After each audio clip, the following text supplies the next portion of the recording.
간밤 뉴욕 증시는 미국 셧다운 우려에도 상대 지수 모두 소폭의 오름세를 보여줬는데요. 하지만 우리 증시는 양지수 모두 힘이 좀 빠지는 것 같아요. 네, 그렇습니다. 오히려 미국이 조금 이제 횡보를 하니까 자꾸 중국 주식 얘기하는 사람들이 점점 많아지네요. 꼭 이렇게 다른 데를 보게 되는 것 같습니다. 지금 보시고 계신 머니쇼는 SBS BG앱과 유튜브에서 실시간 시청이 가능합니다. 더 많은 국내 주식 정보 받아보실 분들은 카카오톡 채널 머니랩 추가해 주시기 바랍니다. 그럼 오늘 증시인사이트 출연자 모시고 자세한 이야기 나눠보겠습니다. 미조은행 변정규 전무 모셨습니다. 안녕하세요. 안녕하세요. 네, 지난번에 뵙고 또 금방 뵙는 것 같습니다. 아, 네. 근데 저를 기억 못 하셔서 기억 아니. 이제 나시죠? 네, 저한테 했었네요. 네. 네. 근데 지금 환율 보면 계속 1,400원 선을 중심으로 좀 공방전을 벌이는 것 같은데 새로운 뉴노멀의 시대로 가고 있는 걸까요? 1,400원? 글쎄요, 그렇게 보지는 않습니다. 지금 1,400원대 이렇게 올랐는데 달러 강세 때문에 이렇게 오른 건 아니잖아요. 달러는 지금 아직 달러의 그 가치를 이렇게 본다고 하면 가장 많이 쓰는 게 달러 인덱스 아니겠어요?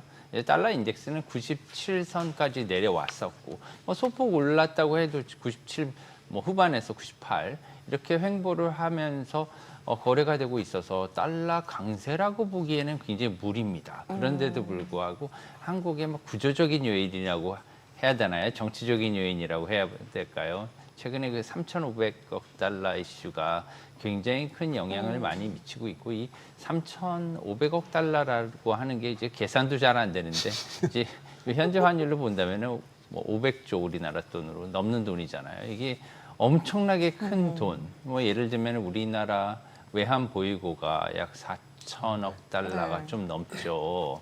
이 정도가 되는데 그 돈의 대부분을 다 갖다가 직접 줘야 되는 업프런트라고 얘기를 했잖아요. 네, 트럼프 대통령이 선불이라 이렇게 얘기를 했는데 정말 그렇게 될지 아니면 그 어느 정도 협상은 있을 거라고 봅니다. 그런데 그 협상 과정에서 여러 가지 잡음도 있겠지만 결국에는 이 3,500억 달러 중에 많은 부분이 어느 정도 현금으로 가야 될 수도 있는 그러한 어떻게 보면은 최악의 상황에서는 가야 될 수도 있지 않습니까? 그런 것들을 가정한다면 우리나라의 지금 외환 보유고는 대부분이 그냥 이렇게 달러로 들고 있지는 않아요. 왜 그러냐? 우리도 이제 돈이 현금이 있으면 예금을 한다든가 아니면 이것을 채권에 넣든가 아니면 투자를 하겠죠. 증시에 투자를 하든가. 이제 마찬가지로 한국은행도 이 외환 보유고를 운용을 합니다. 투자를 하고 예금을 하고 달러 예금에도 넣고요. 그다음에 달러 채권에도 사고 다른 나라 예를 들면은 좋은 투자처가 있으면 거기 투자도 하고요. 이렇게 운용을 하고 있어서 다 적재적소에 저희가 어떻게 보면 한국은행이 추가적인 부가가치를 창출하기 위해서 노력을 하고 있다는 거죠. 근데 그것을 이제 뭉쳐 빼서 갖다 줘야 된다고 하면 너무나 어떻게 보면 억울한 그런 상황이 있을 수도 있을 것 같아요. 그래서 그런 것들이 빨리 이제 해결이 돼야지 환율 시장에도 안정성을 가져올 수 있다고 봅니다. 해결책이 있다고 보시나요? 지금 통화 수합 얘기가 계속 나왔었잖아요. 근데 실제 통화 수합이 가능할 거라고 보세요? 글쎄요, 그 통화 수합이라는 게 이제 수합이라고 하면 이렇게 교환한다는 뜻이지 않습니까? 네. 예를 들면 내 거를 뭘 주고 받는 거예요. 이제 그 금융시장에서는 이제 수합이라고 하면은 통화 수합이라고 하면 통화를 이제 서로 내가 가진 통화를 주고 내가 필요한 통화를 빌리는 겁니다. 우리나라가 필요한 거는 지금 이제 달러겠죠. 그 원화를 주고 빌려야 되는데 한 가지 맹점이 있어요. 일본과 달리 우리나라는 그게 뭐냐면 우리 통화가 국제적으로 결제가 되지 않는 통화입니다, 이게. 그래서 해외에서 사거나 팔거나 할 수가 없어요. 결제가 안 되기 때문에. 국내에서만 결제가 가능한 거거든요. 지금 그 대부분의 이제 그 주요 통화들은 기축통화는 사실은 이제 기축통화라는 그 용어를 많이 사용하시는데 사실상의 기축통화는 달러 하나밖에 없는 거죠. 주요 통화들이죠. 이제 미국 외의 주요 통화들 같은 경우에는 해외에서 다 대부분 이제 잘 거래가 되고 결제가 되고 있기 때문에 문제가 없고요. 일본의 엔화도 마찬가지입니다. 그리고 통화 수합이라는 것은 그것을 양국의 그 통화를 교환하는 과정에서 필요할 때마다 이렇게 우리가 쓸 수 있는 그런 건데요. 일본과 같은 경우는 상시 통화 수합이 지금 있어요, 미국하고. 왜냐하면은 리먼 금융 위기 당시에 6개국 통화와 어떻게 보면 통화 수합을 하기로 이렇게 결정을 했기 때문에 그 체제를 갖다가 무너뜨리지 않고 그냥 유지해 왔거든요. 그래서 그냥 있습니다. 그래서 필요할 때마다 그냥 금고에서 빼듯이 쓰고 난 다음에 중간중간에 이자를 내지 않아도 돼요. 마지막에 같이 정산해서 그냥 주면 되는 거거든요. 이렇게 쉽습니다. 한도도 없고요. 우리나라는 임시 통화 수합을 체결을 해야 되는데요. 문제는 뭐냐면 임시 통화 수합을 체결을 한다고 해도 그 돈은 나가는 거예요.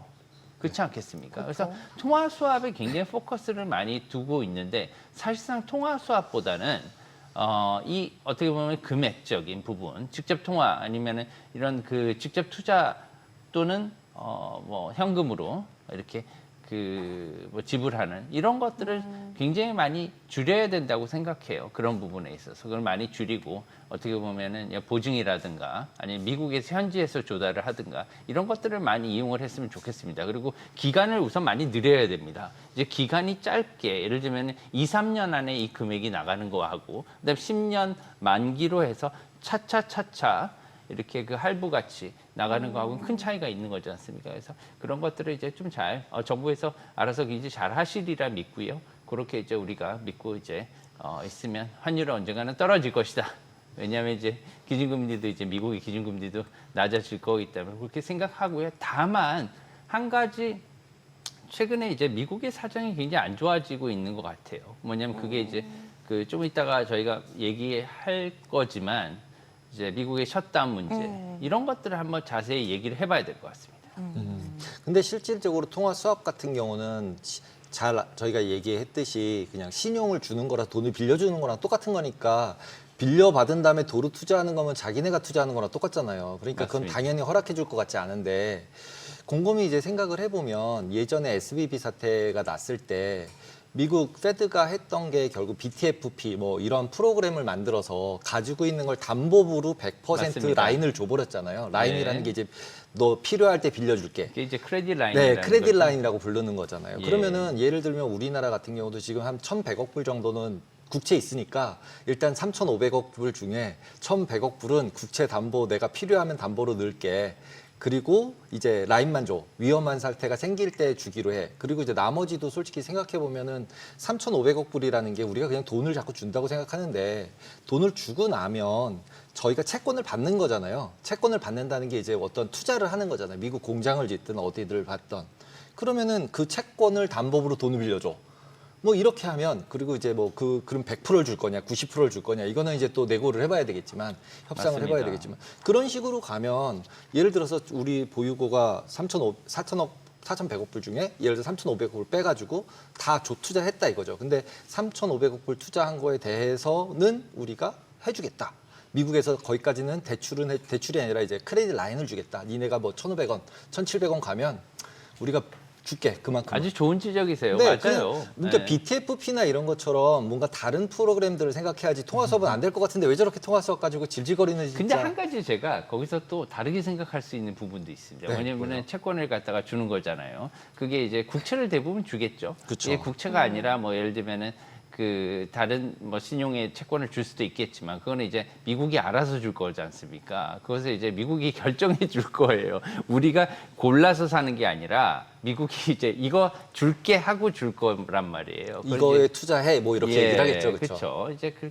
이제 뭐 미국 국채에 상응하는 그러한 신용도의 어떻게 보면은 채권을 줄 텐데 그 채권이 만약에 이제 만기가 없다고 보면 그것도 문제입니다. 그게 바로 말하는 영구채거든요. 예를 들면은 그 예전에 베센트 장관하고 미국에서 얘기한 게 뭐냐. 미국에 돈을 갖다가 항상 뭐 달라고 그럴 끝까지 때 줘라. 예, 끝까지 투자를 하라. 이게 예를 들면은 투자를 갖다가 할 때 이건 사실 주식이에요. 영구채는. 성격이 아니, 예를 그러니까 이제 들면 빼지 못하는 거지 영구채를 않습니까? 사도 좋다 이거죠. 근데 이제 영구채를 사고 대신에 영구채만큼 크레딧 라인을 줘라라는 거죠.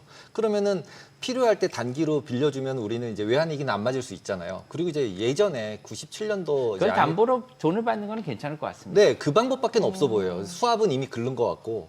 그러면은 그냥 담보를 다 주고 그거에 대해서 100% 줘라. BTFP 그런 SBB 이런 이상한 은행도 100% 해줬는데 니네 국채인데 우리도 100% 해줘. 뭐 이러고서 내고해서 안 된다 그러면은 90%라도 수익의 90% 사실은 우리나라 자기네 가지고. 정도면은 그 세계 10위권의 경제대국이잖아요. 네. 그리고 신용 등급제 중에 일본보다 2단계나 높습니다. 그러니까요. 그 정도면은 그런 것들 하지 말고 그냥 한국에 그냥 그 신용만 보고 줄 수도 있는 거예요.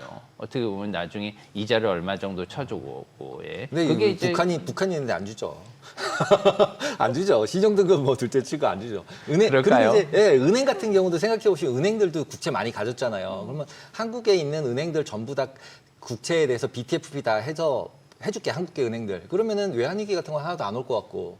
그리고 우리나라 개인들도 해외 채권도 많고 해외 주식도 많은데 뭐 올라가도 땡큐인 분들도 되게 많잖아요. 2천 원 그렇습니다. 갔을 때. 이게 네. 하나 문제가 뭐냐면 제가 생각하는 거는 이 통화 수합이라는 게 중앙은행 간의 통화 수합이 이제 뭐 양측이 신용도가 높기 때문에 이루어지기가 쉬워요. 왜냐하면 기업 간의 통화 수합은 너무 어렵잖아요. 왜 그러냐면 그 뭐 큰 금액을 보통 이제 통화 수합 같은 금액이 크거든요. 근데 이번에 3,500억 달러는 너무 큽니다. 너무 커요. 예. 너무 큽니다. 이게 너무 커서 헤드 트렌치를 여러 개 할 수도 있지만 그걸 나눠도 너무 큰 거예요. 그렇기 때문에 이걸 굉장히 어떻게 보면은 그 당사자는 미국의 연준이에요. 트럼프 대통령의 결정이 아니라 사실 파월 의장이 이걸 결정을 하는 거거든요. 근데 이제 베센트 장관이 워낙 힘이 세시다 보니까 이렇게 전면에 나와서 이걸 갖다가 조율을 하시는 모양인데 3,500억 달러면 이게 통화 수합을 갖다가 그리고 중앙은행 통화 수합은 기본적으로 단기입니다.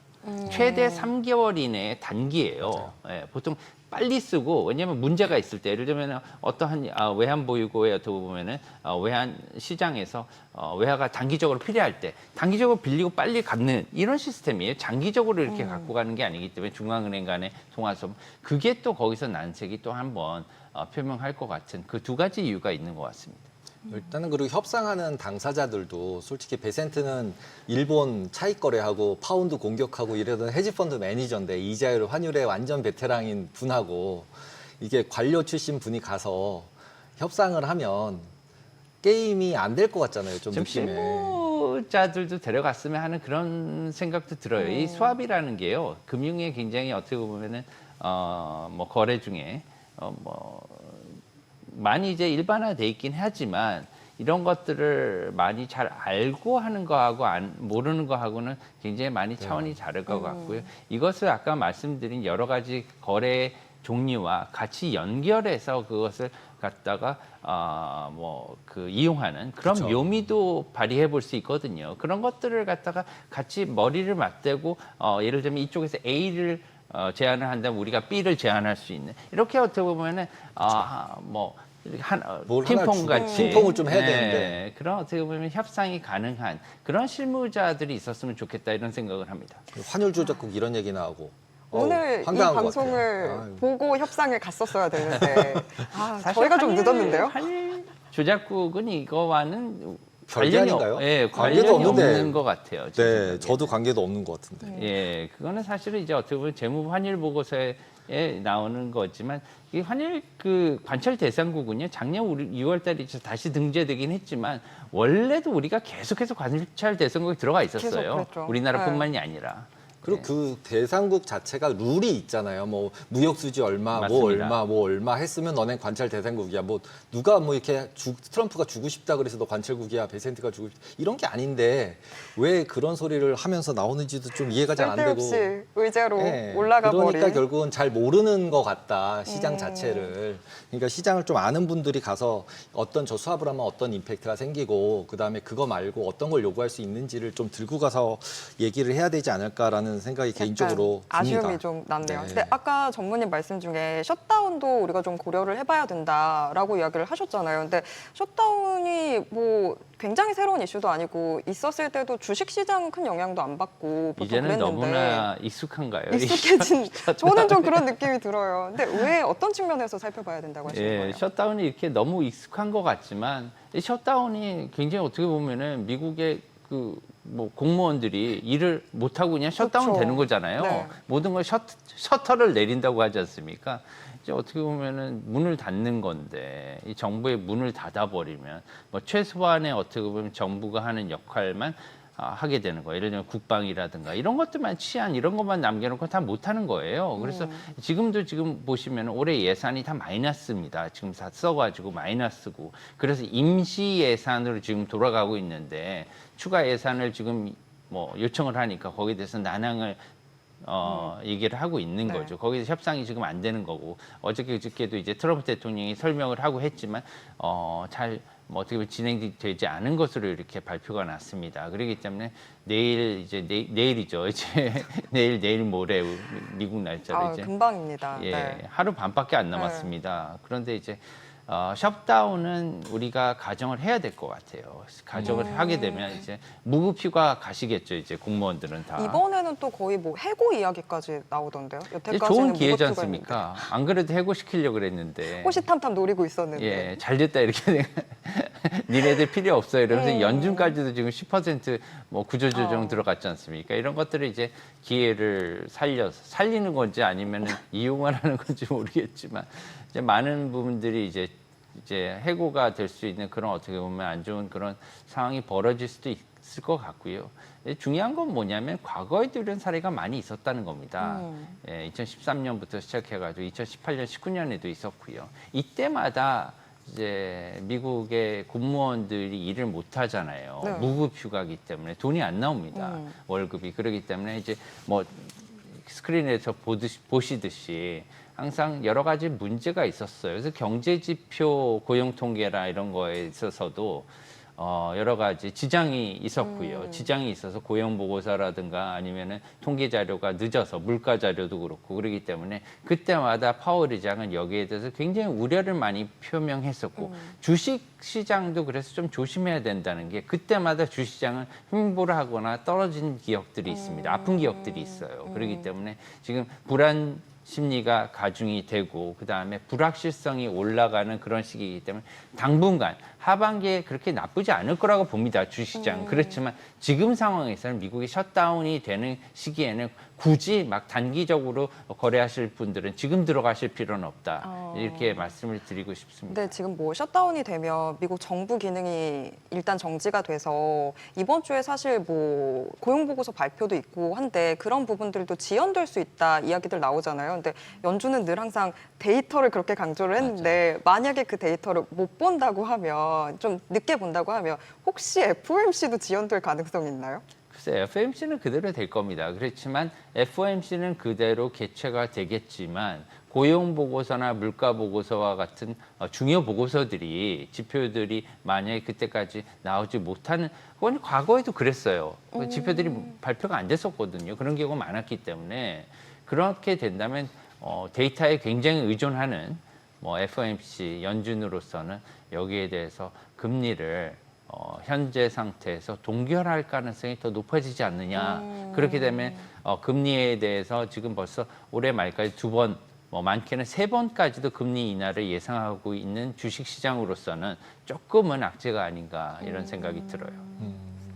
기본적으로 이제 셧다운 부분에 있어서는 대부분 우려를 처음에 말씀해 주신 것처럼 아무도 안 하고 있는 느낌이잖아요. 네. 그다음에 이제 TJ 어카운트에도 이제 돈도 많이 쌓여 있고 네. 그러면은 결과론적으로 보면은 지금 이게 트럼프가 벤스도 나와서 이제 셧다운 할 것 같다 막 이렇게 얘기하고 트럼프도 셧다운 할 것 같다 이렇게 얘기를 하잖아요. 그러면 약간 느낌에 공화당 입장에서 뭔가 정치적으로 유리한가 셧다운 하는 게 뭐 이런 생각이 들더라고요. 어차피 지금 계속 정치적으로 의사결정을 하고 있으니까 실제로 그런가요?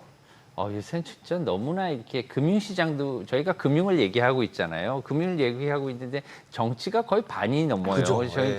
전 정치 불신론자인데 저도. 정치보다는 이제 실무 뭐 게다가 뭐 국민들의 실생활 이런 게 훨씬 중요하다고 생각해요. 저희가 밥 먹고 사는 게 더 중요하지 않습니까? 그래서 정치에 그렇게 관심을 많이 쏟는 사람은 저희가 아닌데 그래도 물론 정치에 따라서 금융이나 경제가 영향을 많이 받기 때문에 그걸 봐야 되겠죠. 봐야 되기 하는데 최근에 본다면 정치가 금융과 경제에 미치는 영향이 지대하게 올라갔어요. 특히나 트럼프 대통령이 작년 말 당선되고 난 다음부터 시작해서는 달러 가치가 갑자기 강해지더니요. 뚝 떨어지고요. 게다가 채권 같은 경우에도 금리가 막 올라가더니 또 떨어지고요. 이렇게 변동성이 정말 커지는 이런 상황이 있었고요. 최근에 이제 3, 4월부터 시작해서는 관세 문제가 수면 위로 부상을 했잖아요. 관세 문제가 부상되고 난 다음에는 이 물가에 대한 불안감이 어느 때부터 커졌어요. 그런데 지금 물가에 대해서 공방전이 굉장히 심각하게 일어나고 있지 않습니까? 최근에 뭐 존 윌리엄스 뉴욕은행 총재 같은 경우에도 물가가 그렇게 많이 높아지지는 않을 것으로 생각하고 제약적이다 이런 발언을 했는데 그런 것들은 뭐냐면 지금 현재 여러 가지 연준 내부에서도 이 물가와 고용에 대해서 여러 가지 대립되는 그런 구도가 많이 있다고 봐요. 여러 생각이 많이 다르다는 거죠. 그렇기 때문에 이렇게 생각이 많이 다르고요. 게다가 데이터까지도 안 나오는 상황이면 동결 가능성이 좀 높아지지 않을까. 그러면 지금 12월 말까지 두 번에 걸쳐서 이제 더 남았는데 금리 인하가 0.5% 이상 일어날 것인가에 대해서는 조금 회의적으로 작용하지 않느냐. 그래서 4%까지 내려간다고 하면 정말 많이 내려가는 거다. 기존엔 3.75%까지도 내려갈 것이라고 생각을 했지 않습니까? 그쵸. 이 연준위원들이 이번 FOMC, 9월 FOMC에서 뭐 4%까지는 뭐 기본적으로 내려갈 것이고 3.75%까지도 많으면 내려갈 것이라고 생각을 했었는데 이제 3.75%는 조금 물 건너간 그런 느낌이 들어요. 예, 이번 뭐 셧다운 가능성이 높아짐으로 해서 진짜로 셧다운이 될지 아니면 극적으로 합의가 될지는 모르겠지만 그거는 이제 그 뭐 내일 뭐 밤 사이에 나오겠죠. 그렇지만 그런 극적인 어떻게 보면 해답은 없을 것으로 보입니다. 왜 그러냐면 지금 전 세계적으로 부채 문제가 너무 중요해졌어요. 예. 그리고 3,500억 달러를 한국에 달라고 하는 거, 5,500억 달러를 일본에 요구하는 거, 이런 것들은요, 정말 새로운 그런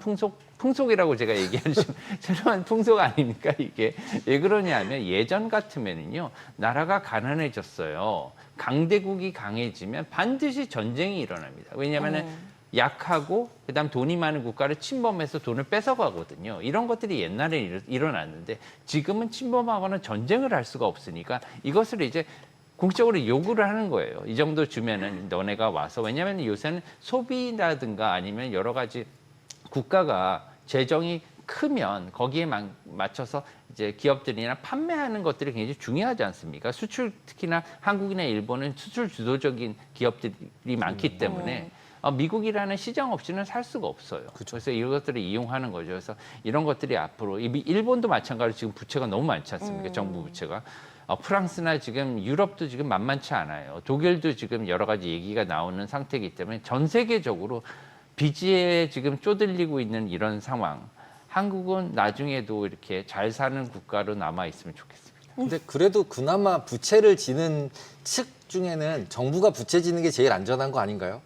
글쎄 이제 정부 부채에 대해서는 여러 가지 말이 많은데 정부 부채는 부채가 아니라는 말도 있잖아요. 그러니까요. 찍으면 되니까. 예, 근데 네. 이제 나중에 어차피 이것은 이제 나중에 이제 뭐 퉁치는 거다 이런 얘기도 있는데 언어를 고르셨군요. 인플레이 만들어서 퉁치는 거다 뭐 이런 느낌도 있고. 근데 예. 일본 같은 경우 지금 이제 금리가 좀 이상해졌잖아요. 왜냐면 이제 원래 이 금리 인상 안 하려고 하다가 갑자기 또 안 한다는 분위기던데 갑자기 금리 인상하는 분위기로 바뀌었다고 오늘 어제부터 뉴스가 나오더라고요. 그러면 결국은 엔화가 다시 약세가 되지 않고 우리 강세가 돼야 되는데 오히려 또 약세로 더 계속 가는 분위기로 흘러. 오늘이 30일이죠. 네. 네. 10월 30일에 일본 금융 정책 금융위원회가 회합이 있죠. 있습니다. 예. 그때 이제 한 달 뒤죠. 한 달 뒤에 저는 이제 올릴 것으로 생각하고 많은 그 전문가들이 지금 그죠. 금리 인상을 하는 것은 기정사실이고 뭐 빅스텝까지 가느냐 마느냐 이 얘기를 하고 있어요. 왜냐면 이시바 총재가요. 이 지금 물가 때문에 사입을 한 그쵸. 겁니다. 그렇기 때문에 이게 굉장히 큰 사회 문제, 정치 문제까지 비화된 상태인데 일본이 물가를 잡지 못하면 앞으로 굉장히 힘들어질 그런 상황이고요. 앞으로 일본의 그 기준금리는 앞으로 1%까지 올라가는 것은 기정사실화로 봐야 될 것 같습니다. 그래서 이게 언제냐? 저는 이번에 그 빅스텝은 하지 않을 것으로 생각해요. 그러면 일본의 기준금리는 상단이 0.75%까지 올라가고요. 지금 일본의 10년물 재지비가 벤치마크잖아요. 예, 일본 국채의 벤치마크인데 지금 1.65%까지 올라온 상태입니다. 그래서 일본 1.7% 바로 코앞까지 와 있거든요. 이게 이제 2%까지 가면 아주 큰 문제가 일어납니다. 어떤 문제가 일어나나요? 세계의 어떻게 보면 조달 문제. 우리가 조달이라고 하면은 돈을 갖다가 빌려오는 거예요. 돈을 빌려주고 빌려오는 게 세계 금융에서 차지하는 비중이 가장 지대합니다. 왜냐하면 돈이 필요한 사람한테, 기업한테, 국가한테 빌려주고 그다음에 필요 남는 잉여 국가가 이것을 빌려주는 그런 상황인데 일본이 지금 잉여 국가의 대표적인 케이스거든요. 금리는 낮죠. 게다가 돈은 많아요. 그리고 투자 어떻게 대비 ROI가 굉장히 낮으니까 해외로 나가는 거죠. 이거에 우리나라도 예외 아니에요, 지금. 우리도 그거 아닌가요? 우리도. 서학기빈도 사실 네, 어떻게 보면 그런 원캐리죠. 이게. 네, 원캐리죠. 아직 원캐리는 아직 남아 있는 거죠. 그래서 일본의 엔캐리가 종료되는 청산이라고 또 보통 청산. 얘기를 하죠. 이제 엔캐리가 청산돼서 돌아오면 이제 일본에선 집 나간 돈이 집으로 다시 돌아오면 이 돈이 엔화가 다시 집으로 돌아오면 이제 원캐리가 가장 큰 어떻게 보면 캐리로 남을 가능성도 있습니다. 위안화 캐리 얘기도 나오잖아요. 그러니까 중국도 결국 이제 금리 너무 낮아지니까 위안화 캐리, 원 캐리. 그러면 일본도 근데 결국은 엔 캐리가 더 증가하는 거 아니냐. 금리를 인상한다 그러는데도 자꾸 엔 캐리가 증가한다. 엔화가 계속 약세간다. 이런 얘기가 나오는 건 왜 그런 건가요? 왜냐면 엔화가 약세니까요. 엔화가 약세니까 지금 계속 약세인데 굳이 예를 들면은 해외에 나가 계시는 뭐 김 부장님이 계세요. 김 부장님이 있는데 김 부장님 이제 우리 원화가 만약에 계속해서 이제 약세로 1,400원대에서 안 떨어질 것 같아요. 그렇게 되면 이제 원화가 계속 약세잖아요. 그럼 달러 계속 강한데 왜 굳이 이걸 보내? 그러니까 김 부장님이 계시는데 그 밑에 이제 박 대리가 부장님 이거 이제 이 잉여금이 났는데 이거 보낼까요 한국으로? 그거 왜 보내? 지금 달러가 계속 강할 텐데 이러면 안 보내는 겁니다 기업들이. 이제 그런 상황들이 일본에서 이제 그쪽은 이제 김씨 박씨가 아니시겠죠. 다른 성이시겠는데 이제 그분들이 이제 안 보내는 겁니다. 기업에서. 해외 기업들이 지금 많이 있잖아요. 해외 생산 기지들이 많으니까 한국이나 일본이나 그쪽에서 갖고 있고 그것을 갖다 달러로 보관하든 아니면 강한 통화로 보관을 하고 게다가 지금 달러 같은 경우에는 기준금리가 4%대이기 때문에 아직 이자가 높지 않습니까? 그렇기 때문에 그 자금 부장님들이 그것을 갖다 갖고 계시는 거죠. 송금을 안 합니다. 환율도 그렇고. 근데 저희가 작년 여름이 굉장히 충격이었었잖아요. 그때는 사실 좀 예상 못하고 있다가 큰 충격이 왔었던 것 같고 이번엔 그래도 좀 학습 효과가 있지 않을까요? 글쎄요, 학습 효과 심리 요강 아닌가요? 제가 심리학은 공부한 적이 없는데 하여튼 학습 효과는 굉장히 중요한 역할을 해요. 뭐 예를 들면은 그 리만 금융위기 때 너무나 이제 학습 효과가 컸었어요. 그때 당시에 파월 의장이나 아니면은 연준 위원들이 그렇게 생각을 한 거죠. 그때 당시에 우리가 양적 완화를 좀 빨리 또 굉장히 크게 이거를 했으면 QE를 했으면은 이렇게까지 우리가 고생하지 않았을 텐데 그래서 이번에도 살짝 오버한 겁니다. 이번에 이제 코로나19가 나니 그래? 그러면 학습 효과가 딱 있잖아요. 그러니까 더 많이 더 빨리 이것을 물량을 대자 이러기 때문에 어떻게 보면 인플레이션이 이렇게 과도하게 올라가는 그런 상황이 있기 때문에 어느 정도 이번에도 학습 효과가 말씀하신 바와 같이 학습 효과가 있기 때문에 그것에 대해서 뭐 대응은 할 것으로 이렇게 생각합니다. 전 초만 해도 유행했던 게 엔화 표시로 돼 있는 미국 국채 ETF 사라. 이렇게 얘기됐었잖아요. 그 얘기는 미국 국채 매수하고 엔화 매수해라 이거였는데 지금 좀 털렸잖아요.